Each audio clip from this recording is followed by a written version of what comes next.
They named him Samuel because it sounded clean, biblical, correct. From the time he could walk, perfection was the rule. His shoes were aligned at a precise angle by the door. His handwriting was measured with a ruler. Praise came only when there was nothing to correct. Silence meant approval. Anything else meant failure. Mistakes were not punished loudly. They were documented. At 6, Samuel learned that a 98 was not success. It was evidence of carelessness. At 9, he learned how to apologize without emotion. At 12, he learned how to smile while being dissected. Perfection became his language. He spoke it fluently. Teachers admired him. Relatives compared their children to him. His parents called him disciplined, which was their way of saying manageable. Inside, Samuel felt nothing that could be named safely. The mistake happened on an ordinary afternoon, a mathematics test. Simple, familiar. He finished early, checked twice, and handed it in with the quiet confidence he had been trained to display. He misread one instruction. When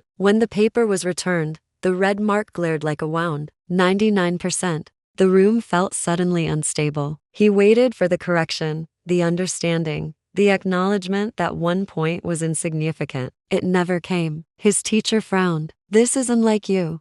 The word unlike cut deeper than failure. At home, the silence was longer than usual. His father reviewed the test without speaking. His mother sighed, as if burdened by disappointment she had not asked for. "You didn't focus," she said, not angrily, worse factually. That night, Samuel lay awake, replaying the error until it became something else. Proof that perfection was fragile. Proof that he was not what they thought. The unraveling was quiet. He hesitated before answering questions in class. His hands shook during exams. The fear of another mistake made his thoughts scatter. A second error appeared, then a third. The comments changed. "What's going on with you? You're capable of more. Don't waste your potential." Potential became a threat. Friends drifted. They had admired the flawless version of him, not the anxious, silent boy who stared too long at his desk. Teachers stopped recommending him as an example. At home, the expectations stayed the same, but the warmth did not. Samuel learned a dangerous truth. Perfection had been the only reason he was allowed to exist comfortably. Without it,